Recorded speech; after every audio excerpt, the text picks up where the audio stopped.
welcome back, everybody. We're welcoming you to our Neighborhood Pro Session. I'm Chris Miller with the RE/MAX Elite office in Windermere, and our team is the Property SWAT team. And we're looking forward to introducing you here to Dave Johnson, who is the owner and operator of Max Heating and Air Conditioning.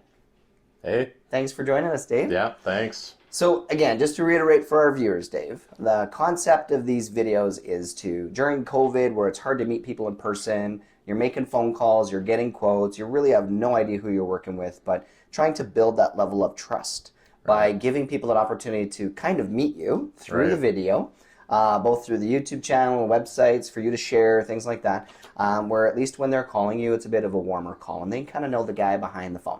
Right. So thanks for joining us today, because Sounds good. I appreciate this is it. our ideal way to connect in a world where we can't connect. Yeah, awesome. Right? Yeah, no. Excellent. Totally. I appreciate it. Good. So we know each other through Max Heating because, of course, you've done some furnace and air conditioning for me in the past, and great experiences. I know you definitely know your stuff.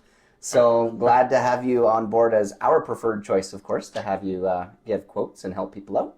Awesome. I think actually, if I remember back, I met you because of a call you did on a hot water tank repair. I think it was actually pretty minor. Yeah. But, yeah. That's how we met, I think. And it was like, wow, you came out the next day and fixed it, and I was blown away. Yeah. I think that might have been it. I know we also had that random thing with our kids where you picked up that lamp. But yes. Oh, that's right. Yeah, that was even, so there was a couple kind of connections there. That's right. Our wives met. Our wives met, yeah. That's right. That's who really does all the work. Isn't it, though? Yeah. Good. Well, why don't we start right away? So tell us a little bit about you and what you do and why you do it. Right. Okay. Well, my name's Dave. I've been in the heating and air conditioning field since I was a little kid. I grew up working for my dad's company in Red Deer. I've seen all sorts of stuff, watched my dad grow his company from a small company to a large company, and I'm really proud of where I come from, and I've been taught all I know from my dad and people that work for my dad. So I've had, 20 odd years of experience, even though I'm in my 30s. I moved to Edmonton from going to school. And after being here a little while, I decided to start my own company, try to follow in my father's footsteps. Yeah, that's awesome. Heating and air conditioning, I was born into it. Well, it's good. It's funny that you say born into it. It's being second generation anything. You got a leg up because you're starting from a level that people are actually like not even able to grasp, right? Like when you're learning something for the first time. Right. So that's great because there's comfort in knowing that you're innately good at something because it's already part of your life as a kid.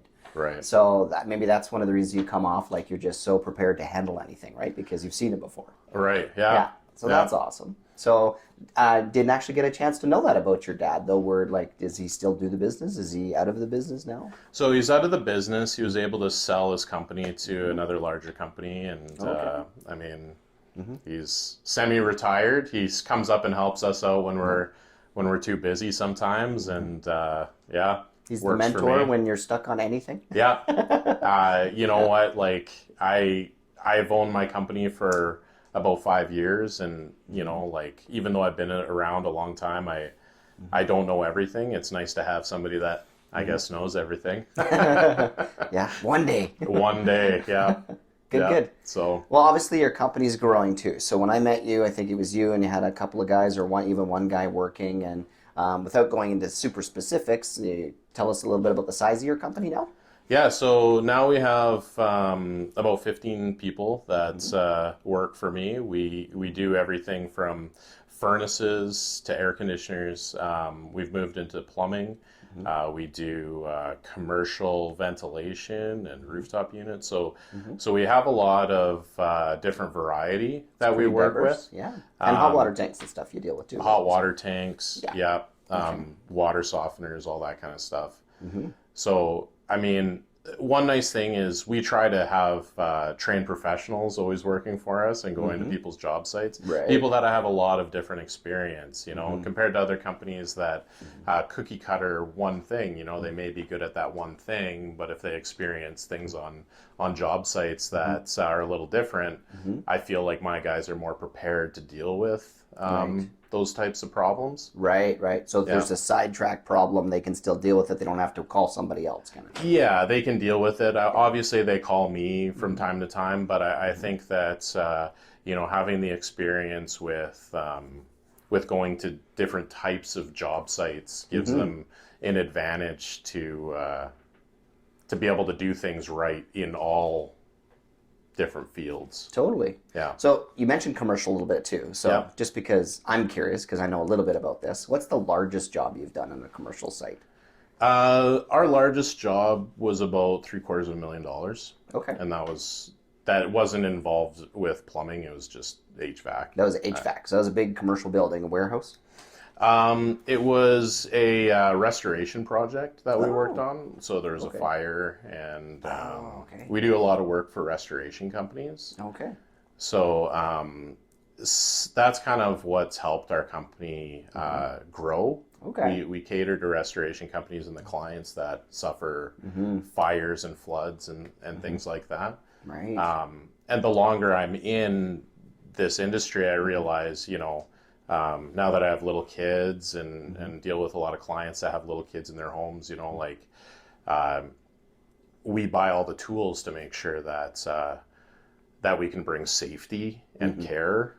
So we buy things like combustion analysis machines so that we can sense if there's any kind of carbon monoxide or problems with heat exchangers and furnaces. Okay. Or we've dealt with a lot of abatement and mold detection in homes and air quality kind of things. And now that we're doing plumbing, right, we're very cognizant of stuff like that. Right. Being able to test, when I was younger, my wife and I, we cared a lot about granite countertops and paint colors. And I've realized as I've gotten older, safety with, carbon monoxide and mold and, your family's health and care has become a priority in my life and in my business. Right.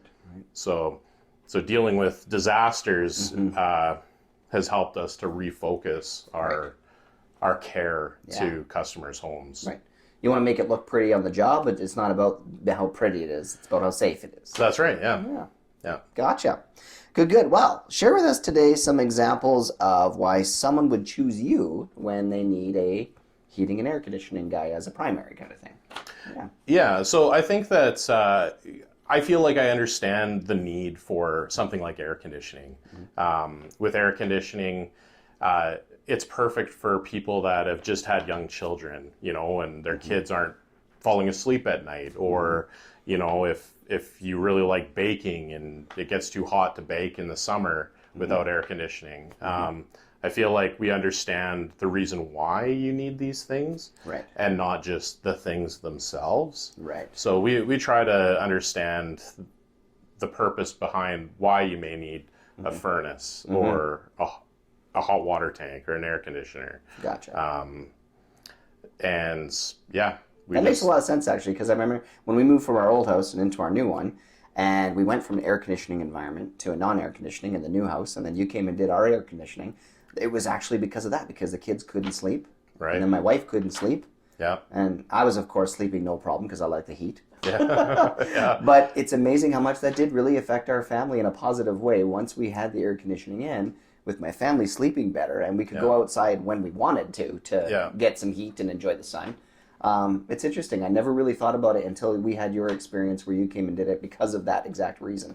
Yeah. Quality of life. Yeah, for sure. I mean, when you're paying for an air conditioner, you're not really paying for the air conditioner itself. You're paying for your wife not being grouchy at you. And, Sleeping. And sleeping. And sleeping. Yeah. And, being able to eat good food and, Yeah, actually, I've got a couple clients that they're professional bakers, and they said that's one of the things, too. They don't like baking all summer long or even my wife, she doesn't want to bake cookies for the kids if it's summer if we didn't have the air conditioning, because she's like, Yeah. I'm not turning the oven on in this heat. Totally.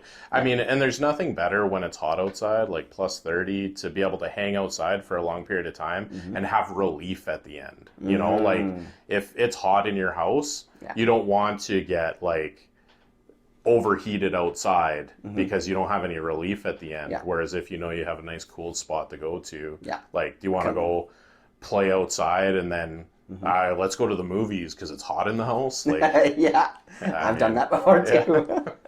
Good. All right. Well, give us an example. Obviously, we did a few already. Some range of jobs. So what's like the smallest job that you'd be like, hey, I'm glad you called me. I still want to come. It's not a waste of your time, but at the same time, you want to say, give a range for people to understand why they would call you. Yeah, so people call us all the time for if they have no heat in their house.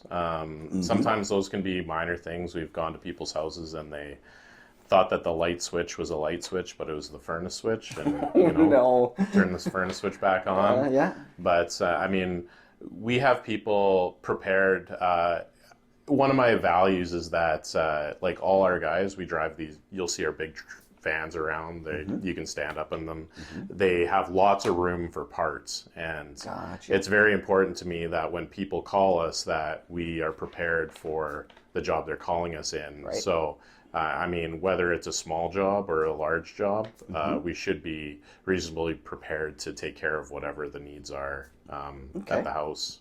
That's good. So give us an example maybe of an emergency like reaction spots. Would you be there in an hour, in a day, in 48 hours? Kind of what's a good example of a typical call? Yeah, so we always guarantee that when people call, we'll be there within 24 hours. Like sometimes when it's minus 40, it's really tough to get there in a prompt time, but I don't think there's ever been a case in the history of our company where we've gotten a call and we've been there past, midnight or something. So I'd say 12 hours, but most of the time it's not that, It gets crazy when it's minus 40 outside. Yeah, isn't it true? Yeah. It's kind of like car washes after, the snow melts and so on and so forth. So that makes sense. Yeah. So obviously, as we're trying to build connections with people, so that they can get a chance to know you. Give us an example of maybe a positive experience you've had with a customer recently that just kind of like, this is why I do this job. Yeah, I mean, we had a lady who was a restoration client. She had a sewer backup. It was her second sewer backup, and she couldn't figure out why it was. And her husband had been in the hospital, hasn't been able to be around, and we were actually able to use our new camera system to go down there. We found something in the sewer line that other companies weren't able to find. We were able to record it, videotape it, show her exactly what was wrong. I think sometimes with contractors, people, they're almost forced to just trust people's words. Right. And I feel like having the right tools and bringing those to customers' homes to be able to show them instead of just tell them really makes a big difference. And it made a big difference to her because like her husband wasn't around to help her through like some problems that he normally takes care of in the house. And for us to be able to show her really meant a great deal to her. So we were able to take care of her. I mean, it was a big project, but like that's one of our values in our company is to just be honest and be able to show people. So actually give them the reason, like, hey, we found the problem. We could take care of it for you. Yeah. And at the end of the day, you knew that you were pretty much the only person she could count on. Yeah. Yeah. Several other contractors had been there, and they would tell her that this or that was the problem. But they didn't have like videos and stuff, even though they were larger companies. Like I don't really know why that is, but it was just obviously something about your attention to detail came into play. Yeah, which is good. Excellent. Well, outside of obviously enjoying that you're here and getting to know a little bit about your company, obviously when people and our viewers are watching this, we're going to make sure they have the way to reach out to you and Max Heating. Never got a chance to tell you, how did you come up with the name? Oh, yes. So when I was starting my company, I was thinking about calling it like something to do with my dad's company. But when I was thinking about starting a company, I know things get crazy. I wanted to make sure that my family stayed first. My firstborn son, his name is Max, and so I named it Max Heating. And for me, it was just the idea of when people call and I answer, "Hello, Max Heating," that there was a part of my family involved with that, right? And That's awesome. I think the important thing, not only is it important for it to be a family-based business, but it's an important reminder for me of why I do this at the end of the day. Right. And So literally every call you take, you're thinking about your son and your family. that's right. Yeah. So that's the idea behind it. Yeah. Yeah. No, that's awesome. So he must be delighted now. Yeah. So he's 6, and he always says that the trucks belong to him because they have his name on it, and I love it. so he's Oh, that's fantastic. Good. Well, obviously, that's pretty much the gist of the big picture, but people are going to call you. They're going to have questions. They want to get a hold of you for any emergency needs. They know they can reach out to you. But for the purposes of today, we wanted to ask you, of course, is what would you really like to emphasize for our viewers as to say, you know who we are, you know now how to reach us. This is like, we're really here to help you, and this is our common call. This is like, if you're dealing with this or this or this, give us a call. We'll help you too. Like, emphasize the kind of primary calls you go to kind of give people an insight as to when it's not too crazy to call you. Yeah. Like you said, the light switch was one factor. Yeah, for sure. I mean, if you don't have heat in your house, if you don't have hot water, if you have any kind of problems with your mechanical system at all, feel free to call us. We have experience with all facets of this industry, and we would be happy to help. Absolutely. And, of course, in building connections, we know you're trustworthy. You got great quality. I've experienced it myself, and I know my clients have always been very happy with you too, Dave. So thank you very much for being in our sphere. Awesome. I appreciate it. Thanks for having me. Excellent. Well, have a great week, everybody, and thanks again for joining us at our Neighborhood Pro session. And we'd just like to say thank you to Dave Johnson and Max Heating.